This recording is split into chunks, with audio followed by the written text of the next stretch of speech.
सुप्रभात बच्चों। हम अपनी कहानी का अगला हिस्सा पाठ 7 टिपटिपुआ का पढ़ने के लिए और समझने के लिए जा रहे हैं। कल हमने इस कहानी का एक भाग समझा था। उसमें हमने ये समझा था कि बहुत मूसलाधार बारिश हो रही है और वो बारिश जो है, एक बुढ़िया है, उसके घर में पानी बारिश का चू रहा है, गिर रहा है, टप टप करके गिर रहा है। तो वहाँ उसको टिप टिपुआ बोला गया है, यानी टिप टिप करके पानी उसके घर में गिर रहा है। और पोता और दादी दोनों बात कर रहे हैं इस कहानी में। और कल हमने समझा था कि जब पानी से परेशान बुढ़िया जो थी, वो बच्चे को, अपने पोते को कहानी नहीं सुना पा रही थी और बच्चा जो था वो बार बार जिद कर रहा था। और उसी समय संयोग से उस बुढ़िया के घर के पीछे एक बाघ जो था वो पानी से बचने के लिए डरकर वहाँ बैठा हुआ था। लेकिन जब वो बुढ़िया और पोते की बात सुनता है तो वो बाघ बड़ा परेशान हो जाता कि अरे ये तो कोई ख़तरनाक जानवर है। ये बुढ़िया शेर से, बाघ से, किसी से नहीं डरती है, लेकिन ये टिपटिपुआ से डरती है। मतलब टिपटिपुआ कोई ख़तरनाक जानवर है, इसलिए इससे पहले कि वो यहाँ आ जाए, मुझ पे हमला कर दे, मुझे खा जाए, मेरे को यहाँ से भाग जाना चाहिए। इतनी हमने ये कहानी कल सुनी थी। अब हम इसके अगले हिस्से को सुनने जा रहे हैं कि उसी गांव में एक धोबी रहता था और धोबी जो था बारिश से परेशान था। यानी जिस गांव में बुढ़िया रहती थी उसी में धोबी रहता था। और धोबी जो था उस बारिश से बड़ा परेशान हो रहा था। और आज सुबह से क्या हुआ बच्चों कि उसका जो गधा था वो गायब था। गायब यानी नहीं दिखाई दे रहा था, छुप गया था। गायब यानी कहीं चला गया था, दिखाई नहीं दे रहा था। तो धोबी बड़ा परेशान था, उसका गधा गायब था। और सारा दिन वो बारिश में भीगता रहा धोबी। और जगह जगह मतलब हर जगह। यहाँ जो जगह जगह शब्द आया है इसका मतलब क्या होगा? 2 बार जगह जगह शब्द क्यों आया? ये एक विशेषता बताने के लिए कि जगह जगह यानी हर जगह, कोई जगह नहीं छोड़ी जहाँ गधे को ढूंढता हुआ वो जो धोबी था वो नहीं गया हो। वो ढूंढता रहा, उसको ढूंढता रहा, लेकिन वो जो गधा था उसको कहीं भी नहीं मिला। और धोबी जो था बड़ा उसको ढूंढ ढूंढ के परेशान हो गया। और फिर वो जब घर गया तो घर पर जो धोबी की पत्नी, ये देखिए, ये धोबी की पत्नी है और ये धोबी है। तो धोबी की पत्नी जो थी वो उससे बोली कि तुम इतने मतलब परेशान क्यों हो, है ना? जाकर के गांव के पंडित जी से क्यों नहीं पूछते? जाओ पंडित जी से जाके पूछो। तुम जगह जगह उसको ढूंढ रहे हो, इतनी बारिश में पूरी जगह भीगते भीगते उसको पूरे गांव ढूंढ लिया, लेकिन कहीं नहीं मिला। तो आपको तो ऐसा करना चाहिए कि पंडित जी के पास जाना चाहिए। वे बड़े ज्ञानी हैं और आगे पीछे सबके हाल जानते हैं और उन्हें सब बात की खबर रहती है। मतलब धोबी की पत्नी क्या बोल रही है कि पंडित जी बड़े ज्ञानी हैं और उनको सब बात की खबर रहती है। देखो बच्चों, जब हम कोई भी हमारे घर में तकलीफ आती है ना, तो हम पंडित जी को बुला के बोलते कि पंडित जी हमारे घर में ऐसा हो रहा है, क्या कोई जप करें या क्या करें? तो वो बताते हैं आपके ये ग्रह योग है। तो पंडित जी ज्योतिष विद्या को जानते हैं और जानते हैं तो वो सबका सब हाल बता देते हैं। तो वही बात जो है इस धोबी की पत्नी ने अपने धोबी को कहा कि जाओ तुम पंडित जी के पास जाओ और उनसे पूछो। अब जो धोबी था उसको ये बात, अपनी पत्नी की बात धोबी को जच गई, है ना? धोबी को अपनी पत्नी की बात जच गई और जच गई तो उसने क्या करा, जच गई यानी उसको समझ में आ गई। जच गई का मतलब क्या हो गया? यहाँ उसको समझ में आ गई कि मेरी पत्नी, मेरी बीवी सही बात बोल रही है, मुझे पंडित जी के पास जाना चाहिए।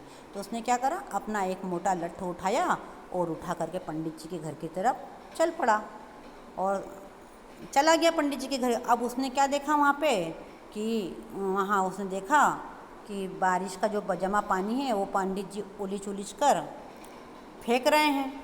बच्चों, उलीच उलीच कर फेंकना मतलब किसी बर्तन में भर भर के उस पानी को फेंकना। तो पंडित जी जो है वो पानी को फेंक रहे हैं और सुबह से उनके घर में भी पानी भरा हुआ है, तो वो उससे बड़े परेशान हो गए हैं। तो पंडित जी गुस्से में, जैसे ही धोबी ने उससे बोला कि धोबी ने भी बड़ी बेसब्री से ने एकदम पंडित जी से क्या बोला कि महाराज, मेरा गधा सुबह से नहीं मिल रहा है, ज़रा पोथी बाज कर बताइए तो कहाँ है? एकदम धोबी ने उतावलेपन से, बेसब्री से बोला। तो पंडित जी तो थक गए थे पानी उलझते उलझते सुबह से जो पानी पंडित जी उलझ रहे थे, उसको उलझते उलझते पंडित जी क्या थे, थक गए थे।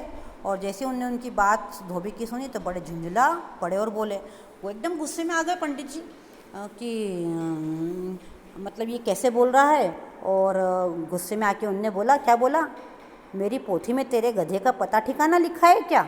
जा, जो आ गया पूछने के लिए, अरे जाकर उसे कहीं गढ़ई पोखर में ढूंढ। है ना, पंडित जी गुस्से में एकदम झुंझुला के परेशानी में बोले कि भाई तू जा और जाके किसी गढ़ई यानी गड्ढा और पोखर यानी छोटा तालाब, है ना, ये लोक भाषा की कहानी है। तो लोक भाषा वाले शब्द इसमें आए हैं, वहाँ की उत्तर प्रदेश की भाषा के छोटे छोटे शब्द इसमें आए हैं। तो गढ़ई यानी गड्ढा होता है यहाँ पे, और पोखर यानी तालाब होता है, छोटा तालाब।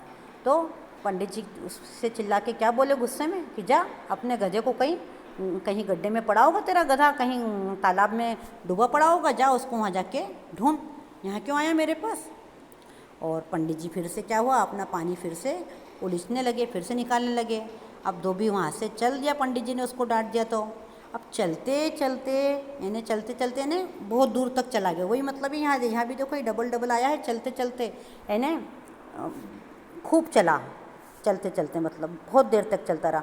और चलते चलते कहाँ पहुँचा, वो एक तालाब के किनारे पहुँचा।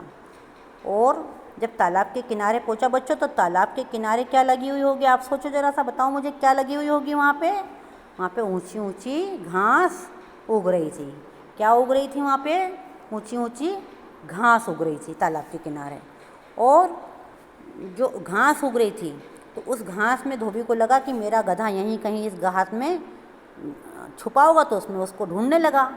लेकिन क्या हुआ बच्चों कि किस्मत से मारा बेचारा बाघ जो था, टिपटिपुआ के डर से वहीं घास में छिपा बैठा था। जो बाघ जो था, जो आपने अपने कहानी में आगे पढ़ा कि वो बुढ़िया की झोपड़ी के पीछे छुपा था, लेकिन बुढ़िया और पोते की बात सुन के कि वो टिपटिपुआ से डरती है, केवल किसी बाघ से और किसी शेर से नहीं डरती है, तो उसको लगा था ना कि कोई खतरनाक जानवर है ये तो मेरे से भी बड़ा, जब भी तो बुढ़िया उससे डरती है ये तो वहाँ से दुम दबा के भागा था, इन्हें डर के भागा था। अब बेचारा यहाँ आके छुपा तो किस्मत का मारा इन्हें, उसकी इस समय किस्मत नसीब ही ख़राब चल रही थी, परेशानी उसको आ रही थी, है ना, बुरा समय चल रहा था, किस्मत का मारा इन्हें बुरा समय उसका चल रहा था। तो यहाँ पर भी क्या हुआ, यहाँ घास में आके तालाब के किनारे छुपा, तो यहाँ भी किसने ढूंढ लिया उसको, धोबी ने। और धोबी को लगा कि ये मेरा गधा ही है। उसने बाघ को क्या समझ लिया, गधा समझ लिया, क्योंकि वो तो गुस्से में वो भी था, चलते चलते थक गया था, और पंडित जी ने उसको डांट दिया तो वो भी गुस्से में था। तो उसने तो आओ देखा न ताओ, आओ देखा न ताओ देखा का मतलब क्या है कि बिना सोचे समझे, बिना जाने बुझे, है ना, उसने आओ देखा न ताओ, इन्हें बिना सोचे समझे उसने एकदम गुस्सा हो गया। और गुस्सा होकर क्या करा, उसने लगा बाघ पर लट्ठ बरसाने। उस बाघ के ऊपर क्या करने लगा, वो जो मोटा लट्ठ अपने साथ लाया था बच्चों, उससे उसको मारने लगा, बरसाने लगा, यानी उसके को पीटने लगा हैं। और बेचारा बाघ जो था, अचानक उसको तो मालूम ही नहीं था कि कोई यहाँ आके भी उसको यहाँ भी मारेगा कोई, है ना, एकदम से उसके ऊपर तो हमला हो गया। धोबी ने एकदम से उस पर हमला कर दिया, उसको लट्ठ से मारना शुरू कर दिया। तो बाघ जो था वो एकदम घबरा गया, डर गया, और उसे क्या लगा बच्चों कि ज़रूर यही कोई टिपटिपुआ है, टिपटिपुआ का नाम का जो बुढ़िया बात कर रही थी, ज़रूर ये वही टिपटिपुआ है। तो बाघ जो था बेचारा फिर डर गया, घबरा गया कि अरे भाई ये टिपटिपुआ तो मुझे ढूंढते ढूंढते यहाँ पर भी आ गया। और बाघ फिर क्या हुआ कि बेचारा घबरा सहमा हुआ बैठा रहा और उसकी मार खाते रहा। बच्चों ये कहानी हम अब यहाँ तक समझेंगे, और इसका अगला हिस्सा हम फिर अगली वीडियो में समझेंगे। कहानी बहुत लंबी है, इसलिए हमको इसको धीरे धीरे समझना है और अच्छी तरह से समझना है। तो आप जितना मैंने अभी समझाया है उतना इसको बार बार आप कहानी को सुनना, और उसके बाद आप इसको पढ़ना भी यहाँ पे जो दिया हुआ है। फिर हम अगली वीडियो में इसका अगला हिस्सा फिर समझते हैं।